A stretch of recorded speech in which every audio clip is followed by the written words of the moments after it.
할렐루야. 할렐루야. 네, 수요예배 나오신 여러분을 환영하고 축복합니다. 오늘은 제2 수요일이라고 하죠. 사순절이 시작하는 첫 번째 날입니다. 저희 주보에도 잘 나와 있지만 이날은 기독교에서 구약시대의 머리에 죄를 뒤집어 쓰고 죄를 회개했던 것처럼 고난당하신 주님을 생각하며 참여하는 의미로 초대교회에서 널리 행해졌던 의식에서 비롯되고 있습니다.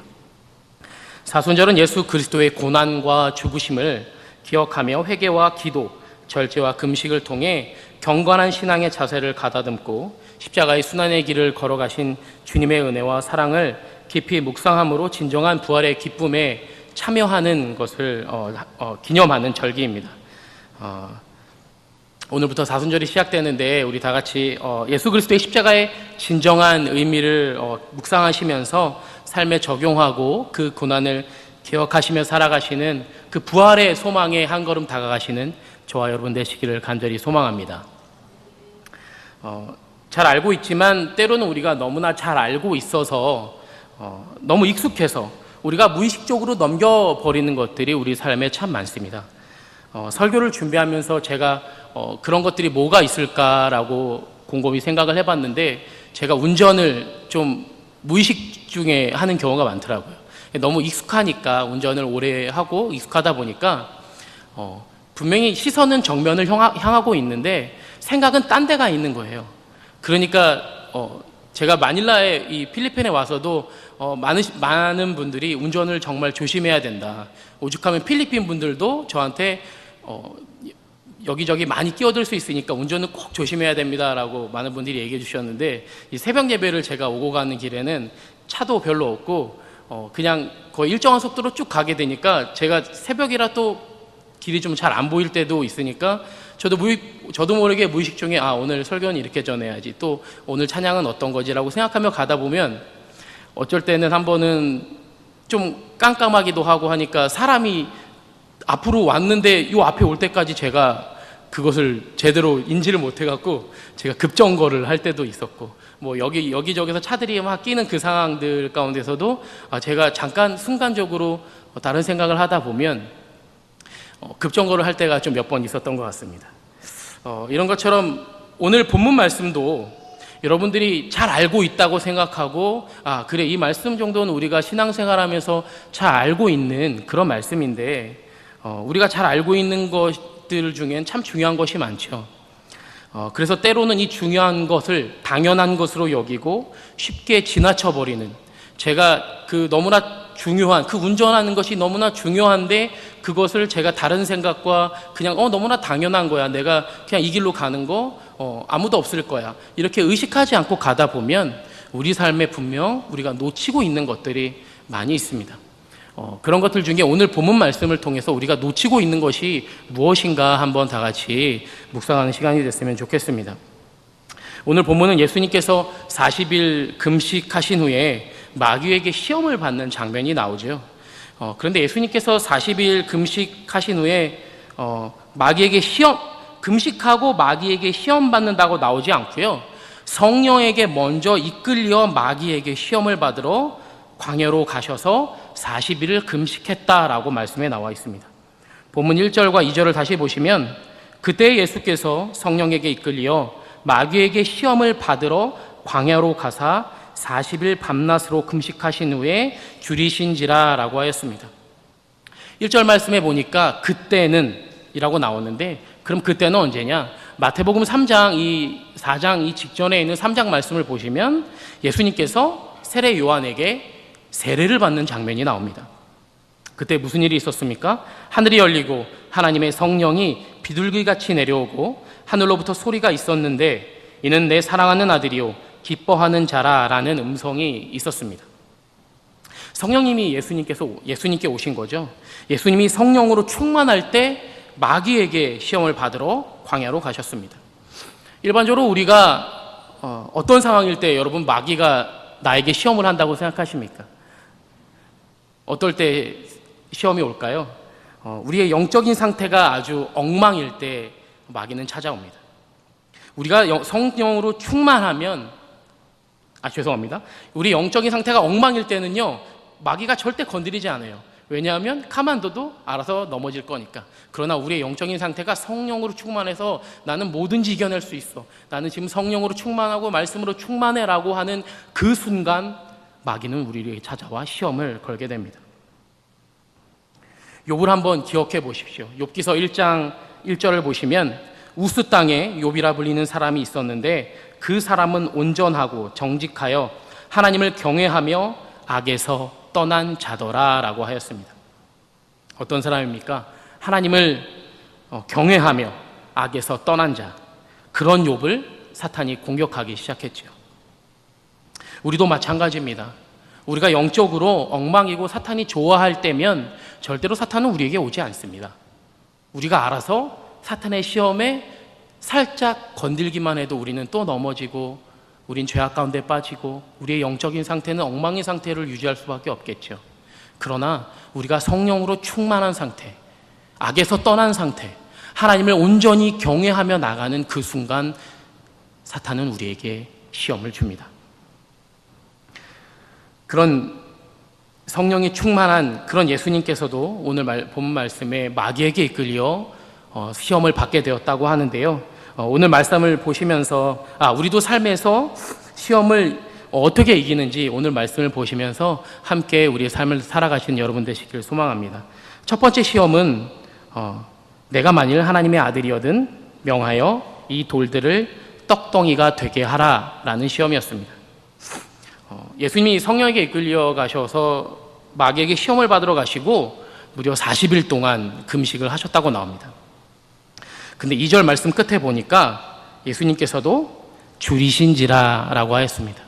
예수님께서도 지금 배가 고프셨던 거죠. 인간의 당연한 욕구 중에 하나가 먹는 욕구 아니겠습니까? 미국의 심리학자이며 철학자였던 에브리암 머슬로우라는 박사는 인간의 욕구의 단계에서 이야기했는데 인간의 욕구 중에 가장 기본적인 단계가 바로 생리적인 욕구이고 육체적인 욕구였는데 그것 중에 하나가 바로 먹는 욕구입니다. 먹는 것은 인간에게 있어서 아주 중요합니다. 저희 딸이 2명이 있는데 저녁을 조금 어중간하게 먹으면 밤 11시에 세상이 떠나갈 때 눕니다. 저는 도대체 얘가 어디가 아픈가, 무슨 일이 있는 건가, 별의별 어떤 것을 해도 얘가 우는 것을 멈추지 않습니다. 그래서 보통은 물을 먹으면 괜찮다고 하는데 물을 먹여도 아무렇지도 않은 거예요. 그래서 마지막에 하다 안 돼서 한마디 합니다. 밥? 이러면 라는 표시를 하더라고요. 그래서 밤 11시에도 밥을 해서 먹여야 되는, 인간에게 있어서 이렇게 먹는 욕구는 너무나 당연한 것이죠. 예수님 그 먹는 것을 못 먹었을 때 여러분 어떻습니까? 짜증이 나고 화가 나고 그런 적이 한두 번이 아니시죠? 근데 혹시 여러분 금식 해보셨죠? 네, 당연히 해보신 걸로 믿겠습니다. 금식을 저도 많이 해보진 않았지만 금식을 해본 경험을 기억해 보면 참 많은 첫날은 되게 쉬우시죠. 금식하면 첫날은 그냥 굶는 하루 정도는 내가 참을 수 있어. 물론 당연히 금식은 저희가 먹는 그 식사하는 시간에 그 시간을 내서 하나님께 기도하는 시간이긴 한데 우리가 단순히 먹는 것을 안 먹는다고 생각하면 하루 정도는 참을 수 있습니다. 그런데 이틀이 지나고 3일 정도 되면 여러분 어떻습니까? 너무 힘이 듭니다. 육체적인 힘듦이 너무 많이 찾아옵니다. 저도 길게 해봤자 저도 8일 금식을 해봤는데 3일째 되면 육체가 힘든데요 4일째 되니까 정말 시험이 오더라고요. 제가 그냥 단순히 굶는 것으로 나 굶어야지, 나 금식하기로 해서 굶어야지, 이게 아니라 정말 그 시간을 하나님께 내어드려서 기도하며 하나님을 찬양하며 기도하는 그 시간을 온전히 하나님께 식사하는 그 시간을 드렸더니 4일째부터는요 먹는 거는 사실 참을 수 있어요. 먹는 것은 아무렇지도 않아요. 그런데 정말 생전 처음 보는 사람, 한 번도 나한테 음료수 한 번 사줘본 적이 없던 사람들이 갑자기 음료수를 들고 찾아옵니다. 갑자기 저에게 식사를 하자고 전화를 하고 찾아옵니다. 그래서 저는 처음에 이 사람이 나한테 이 정도 사람이 아닌데 왜 이러지? 라고 생각했는데 제가 곰곰이 생각해 보니 이것도 하나의 나에게 시험이구나. 분명 같이 식사하는 자리를 통해서 이 사람과 교제를 할 수 있고 이 사람과 더 깊은 교제를 할 수 있어요. 그런데 이건 분명 저에게 시험입니다. 그런 적이 한두 번이 아니더라고요. 정중히 거절하고 먹을 것을 주시고 하시면 감사합니다 받고 주변 사람들한테 나눠주고 이랬던 적이 한두 번이 아니었던 것 같습니다. 근데 오늘 본문 말씀에서도 예수님께서도 줄이셨다라고 했거든요. 분명 예수님께서도 참 많이 배가 고프셨을 것 같습니다. 사탄도 그것을 잘 알고 있는지 첫 번째 시험이 돌을 떡이 되게 해봐라 라는 것이었습니다. 예수님께서 단호하게 사탄에게 사람이 떡으로만 살 것이 아니오 하나님의 입으로부터 나오는 모든 말씀으로 살 것이라 하였느니라 라고 하였습니다.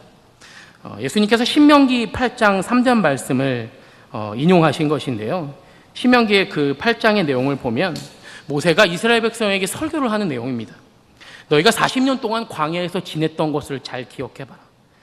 광야에서 40년간 지낸 것은 너희들을 하나님께서 시험하신 것이다.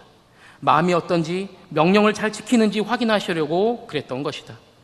너희를 줄이게 하여 너희도 알지 못하지만 너희 조상들도 알지 못했던 만나를 너희들에게 먹이신 것은 사람이 떡으로만 사는 것이 아니고 여호와의 입에서 나오는 모든 말씀으로 사는 것임을 알게 하려는 것이라 라고 했던 그 모세의 이야기를 인용하신 것입니다.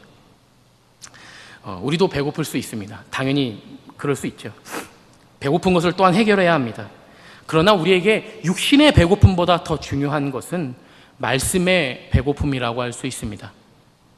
우리의 육신의 상태보다 더 중요한 것은 영적인 상태입니다.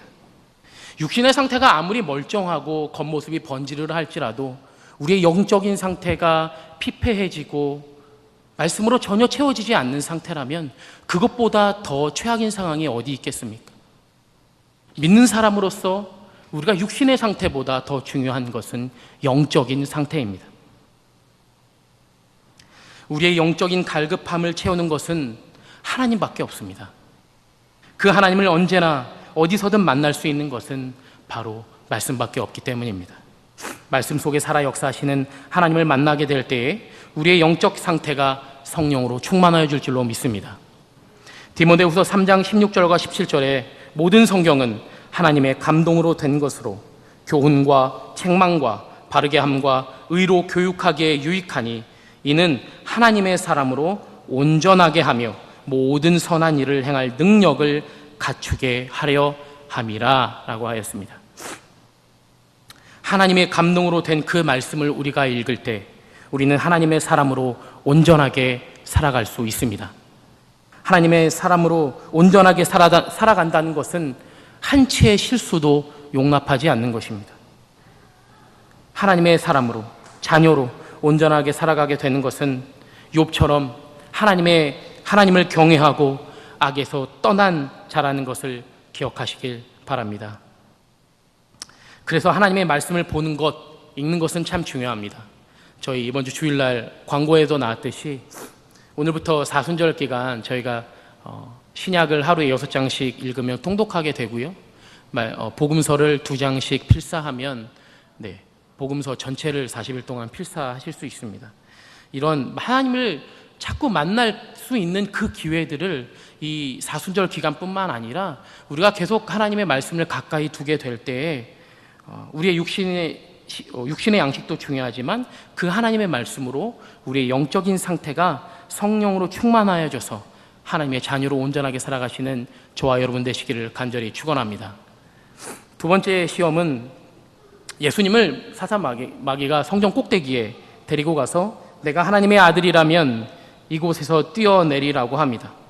그러자 예수님께서는 뭐라고 합니까? 주 너의 하나님을 시험하지 말라고 하셨습니다. 이 말씀 역시 예수님께서 신명기 6장 16절 말씀을 인용하신 것인데요. 신명기 6장 16절에 보시면 너희가 마사에서 시험한 것 같이 너희의 하나님 여호와를 시험하지 말고 라고 하였습니다. 출애굽기 17장에 보시면 이스라엘 백성들이 광야에서 마실 물이 없자 모세에게 물을 달라고 요청합니다. 그러자 모세가 백성들에게 너희가 어찌하여 여호와를 시험하느냐 라고 외칩니다. 그리고 하나님의 명령대로 그들에게 마실 물을 주게 되고 그곳의 이름을 여호와를 시험하였기에 시험이란 뜻의 마사라고 또는 서로 다투었다, 하나님과 다투었다는 의미로 무리바라고 정하게 되었다고 신명기 6장, 출애굽 17장에 나와 있습니다. 이스라엘 백성들이 사실 광야에서 살면서 그때만 의심했던 것은 아닙니다. 하나님을 그때만 불순종하지 않았습니다. 이스라엘 백성들이 원했던 것은 그저 배고프지 않게 먹고 사는 것이었습니다. 오죽하면 처음 그들이 광야에서 나왔을 때 차라리 우리가 여기서 이렇게 굶어 죽느니 저 애굽 땅에서 종노릇으로 살아 살 때는 먹을 것에는 전혀 부족함이 없었던 것으로 그들이 불평을 했던 때가 있습니다. 그들의 욕구를 충족시켜 주기를 바랬던 거죠. 이스라엘 백성들은. 그렇게 이스라엘 백성들이 과연 하나님이 그들과 함께 하시는가 하고 의문을 품었습니다. 우리의 삶에도 이스라엘 백성들과 비슷한 삶이 참 많습니다. 정말 나와 하나님이 함께 하시는가? 내 삶을 인도하시는가? 동행하시는가? 혹시 내 계획대로 잘 되지 않으면 정말 하나님 왜 날 안 도와주시지? 난 분명 하나님의 사람인데, 나는 믿는 자인데, 하나님의 자녀인데 나를 왜 하나님이 도와주시지 않는가? 그것은 하나님의 계획대로 우리가 살지 않기 때문입니다. 우리가 말씀대로 살고 있지 않기 때문입니다. 그런 우리의 삶이 하나님 보시기에 정상적이지 않은데 우리는 광야에서 하나님이 정말 우리와 함께 하고 있는지 의심하고 하나님을 시험한 이스라엘 백성들처럼 우리도 똑같이 하나님을 시험하고 있는 것입니다. 여러분들도 한 번쯤 경험해 보셨을 것 같은데요. 자녀를 키우신 분들은 아실 것 같습니다. 마트에 가면 여기저기 돌아다니다 보면 자녀들이 특히 더 어린 아이일수록 지나가다가 나 이거 사줘, 나 이거 참 많이 그렇게 달라는 요구를 많이 합니다. 어쩔 때는 물론 제가 조금 호되기도 하지만 저희 자녀들은 그렇게까지는 하지 않는데 지나가다 어떤 한 남자아이는 안 사준다고 한 마트 바닥에서 한 10바퀴 이상 구르는 걸 제가 봤거든요. 네. 그런 경험, 물론 10바퀴 이상 구르지는 않았겠지만 분명 마트에 가면 내 자녀가 뭐를 사달라고 조르는 그런 경험을 아마 한 번쯤은 해보셨지 않았을까 생각합니다. 그럴 때 부모님들 어떤 생각으로 아이를 대하시나요? 정말 얘한테 이게 필요한 건지, 이거 굳이 필요하지 않을 것 같은데 얘가 너무 조르는 게 아닌가, 아니면 얘가 정말 이걸 너무나 좋아해서 이걸 달라고 하는 건가, 이런 생각들을 하실 것 같습니다. 그런데 그 순진무구한 그 아이들은 이런 심리학적인 조사에 따르면 그런 아이들의 그 상태에서 안 사주면 아이들이 어떤 생각을 하냐면 간혹 어떤 아이들은 이 사람은 내 아빠가 아니야, 이 사람은 내 엄마가 아니야 라는 생각을 하는 아이들도 있다고 합니다. 하나님 보시기에 혹시 우리도 그런 상황이지 않을까요? 우리가 하나님께 우리의 바람들을 털어놓고 해결되지 않으면, 내가 원하는 방향으로 흘러가지 않으면 그때부터 우리는 아주 조금씩 의심의 싹이 피기 시작합니다. 내 하나님이 맞나? 내가 그렇게 아버지라고 부르는 그 하나님이 내 아버지가 맞나? 나는 분명 아무것도 잘못한 게 없고, 나는 분명 내가 갖고 있는 모든 계획들이 완벽한데 왜 뭐가 잘못된 거지? 나의 인간적인 계획 중에는 아무것도 잘못된 것이 없어. 그런데 왜 내 뜻대로 되지는 않는 걸까?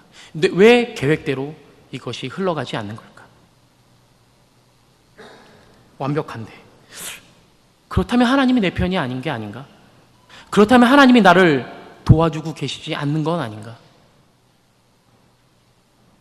결국 나의 원함대로 결론이 나지 않으면 간혹 우리는 하나님을 시험하고 하나님이 나와 함께 하시지 않는다는 생각을 하게 됩니다. 도대체 우리가 어떻게 전지전능하시고 영원불변하신 하나님의 뜻을 헤아릴 수 있겠습니까? 그분의 생각, 그분의 깊이, 그분의 계획을 과연 우리가 조금이라도 우리가 알 수 있습니까? 저는 전혀 알 수 없다고 생각합니다. 그렇다면 우리의 삶을 통해 하나님의 뜻을 기다리고 하나님의 인도하심에 순종하며 나아가야 할 줄로 믿습니다. 내 뜻대로 되지 않는다고 하나님을 시험하지 마시기 바랍니다. 예수님께서 하나님을 시험하지 말라고 말씀하시기 전에 이 말씀도 하셨죠. 6절 말씀을 보시면 그가 너를 위하여 그의 사자들을 명하시리니 그들이 손으로 너를 받들어 발이 돌에 부딪히지 않게 하리로다 하였느니라. 하나님을 시험하기 전에 우리는 하나님께 열심을 다해 구하시는 여러분 되시길 바랍니다. 분명 이 6절 말씀처럼 땅에 떨어지기 전에 우리의 발을 받치실 그 주님을 기억하시기 바랍니다. 누가복음 11장 9절과 13절 말씀을 보시면 구하라 그러면 너에게 주실 것이요 찾으라 그러면 찾아낼 것이요 문을 두드리라 그러면 너에게 열릴 것이니 구하는 이마다 받을 것이요 찾는 이마다 찾아낼 것이요 두드리는 이에게 열릴 것이니라. 너희 중에 아버지 된 자로서 누가 아들이 생선을 달라 하는데 생선 대신에 뱀을 주며 알을 달라 하는데 전갈을 주겠느냐. 너희가 악할지라도 좋은 것을 자식에게 줄 알거든 하물며 너희 하늘 아버지께서 구하는 자에게 성령을 주시지 않겠느냐 하시니라 라고 하였습니다. 우리가 아무리 악해도 우리 자식에게는 좋은 것을 줄 압니다. 하나님을 시험하시기 전에 우리의 구할 것을 한번 전심을 다해 한번 여러분 구해 보십시오. 하나님께서 구하시고 그 주시는 것에 순종하는 여러분 되시기를 주님의 이름으로 간절히 축원합니다. 세 번째 시험은 마귀가 예수님을 지극히 높은 곳에 데리고 가서 천하 만국과 그 영광을 보며 내게 엎드려 경배하면 이 모든 것을 준다고 하였습니다. 그때 예수님께서는 이렇게 이야기하십니다. 사탄아 물러가라. 기록되었을 때 주 너의 하나님께 경배하고 다만 그를 섬기라 하였느니라. 이 말씀 역시 신명기 6장 13절 12절에서 15절 말씀에 나와 있는 말씀을 인용하셨는데요. 세 번째 시험은 어떤 시험입니까? 우상숭배에 관련된 시험입니다. 이스라엘 백성들이 광야에 살면서 얼마나 많은 우상을 숭배했습니까? 애굽에서 나와서 광야에서 사울왕을 시작으로 왕조가 시작된 이후에도 많은 왕들이, 많은 백성들이, 세대의 백성들이 하나님을 떠나서 우상을 섬기고 하나님을 믿지 않고 하나님께 돌아서지 않고 결국 그들의 나라가 멸망하는 결과에 이르게 되죠.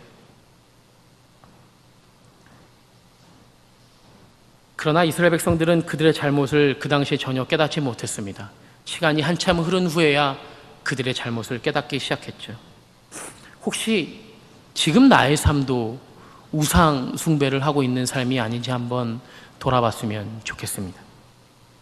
내가 알지 못하는 사이에 내 삶에 우상들이 들어와 있지는 않은지, 조금 더 이득이 된다면 세상의 도덕과 규범들조차 사라지고 이익을 쫓아가고 있는 하나님의 법은 온데간데 없고 오직 나의 유익과 만족을 위해 내 삶이 어떤 방향으로 가고 있는지조차 모르는 그런 삶을 우리는 살고 있지는 않습니까? 자녀의 일이라면 내가 두 손 두 발 다 들고 어떤 것도 생각하지 않고 자녀의 일이라면 달려나가는 모든 것을 다 해줄 수 있는 그런 부모, 지금 그 부모가 혹시 내가 아닙니까? 요한복음 12장에 예수님을 믿었던 관리들이 있었습니다. 근데 그들은 그들의 믿음을 드러내지 못했어요. 예수님을 내가 믿는다고 사람들 앞에 당당히 나서지 못했습니다. 그들이 왜 나서지 못했습니까? 그들이 출교당할까 봐 걱정했습니다. 결국 그들은 사람의 영광을 하나님의 영광보다 더 사랑했기 때문입니다.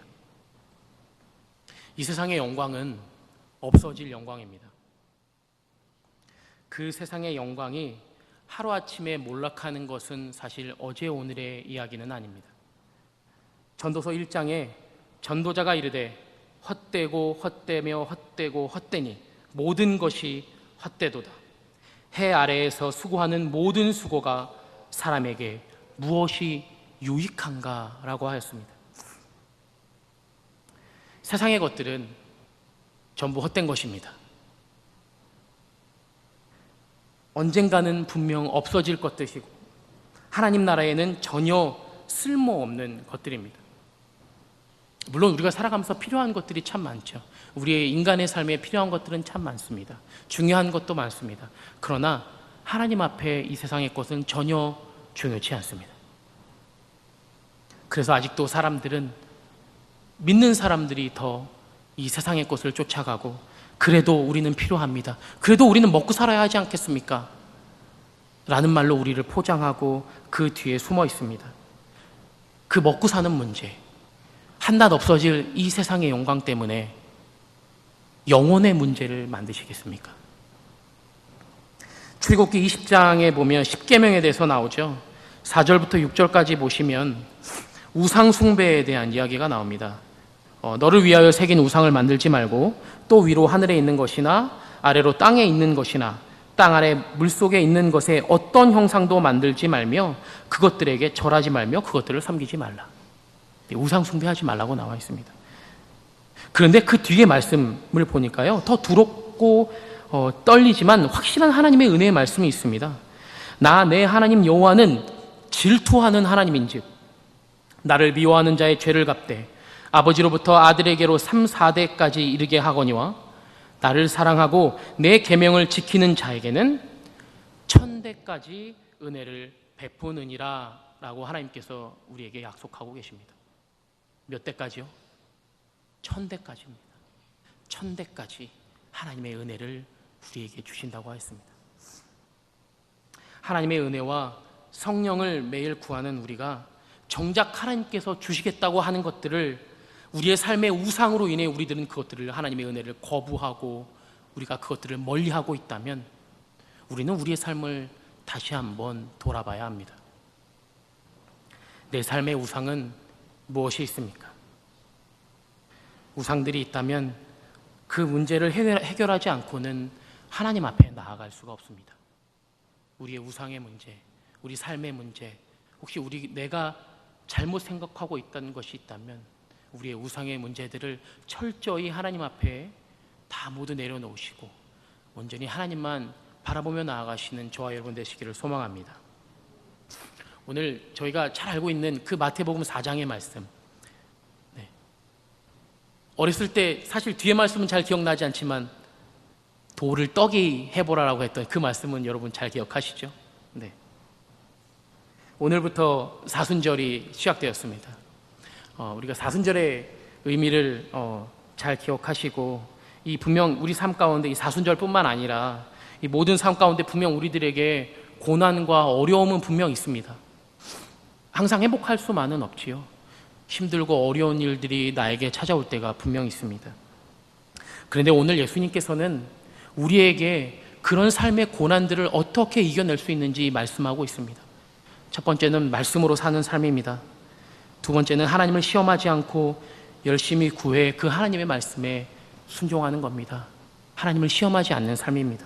세 번째는 헛되고 헛된 이 세상의 영광을 바라보는 것이 아니고 우상 숭배를 이제는 더 이상 하지 않고 하나님을 온전히 섬기며 하나님께서 베푸시는 그 은혜를 경험하는 삶입니다. 우리의 어려움 가운데 있을 때에 이 말씀을 기억하시면서 우리가 이 모든 고난들을 헤쳐 이기며 나가는 저와 여러분 되시기를 간절히 소망합니다. 사랑의 하나님, 감사합니다. 이 저녁 우리를 주님의 전으로 불러주시고 주님의 예배 가운데 나와 말씀으로, 찬양으로, 기도로 하나님을 만날 수 있도록 인도하여 주시니 주님 감사합니다. 하나님, 오늘부터 사순절 기간이 시작되었습니다. 이 사순절 기간 주님의 고난당하심을 우리가 기억하며 우리 삶의 죄를, 우리의 삶의 모든 잘못들을 하나님 앞에 낱낱이 고백하며 나아가는 그 귀한 40일의 여정이 될 수 있도록 하나님 인도하여 주시옵소서. 그 고난만 기억하는 것이 아니라 우리의 삶이 다시금 그 고난과 그 힘들고 어려운 것들로 인해 우리 삶을 돌아보고 우리가 다시 갱신되어져서 다시 3일 만에 부활하신 그 예수 그리스도의 부활을 기념하며 기뻐하며 그 소망을 향해 달려나가는 우리 새생명 온 식구가 될 수 있도록 하나님 인도하여 주시옵소서. 또한 우리가 말씀으로 이 사순절을 기념하며 보내길 원합니다. 신약을 통독하며 복음서를 필사하며 이 40일을 보내게 될 때에 하나님 말씀을 통해 우리에게 은혜를 부어주시고 성령님이여 함께하여 주시옵소서. 그 말씀이 우리를 인도하게 하고 우리를 움직이게 하고 우리의 삶을 인도하는 그 말씀들로 채워 주시옵소서. 올 한 해 사랑으로 교회와 세상을 섬기는 교회라는 표를 가지고 우리가 함께 나아갑니다.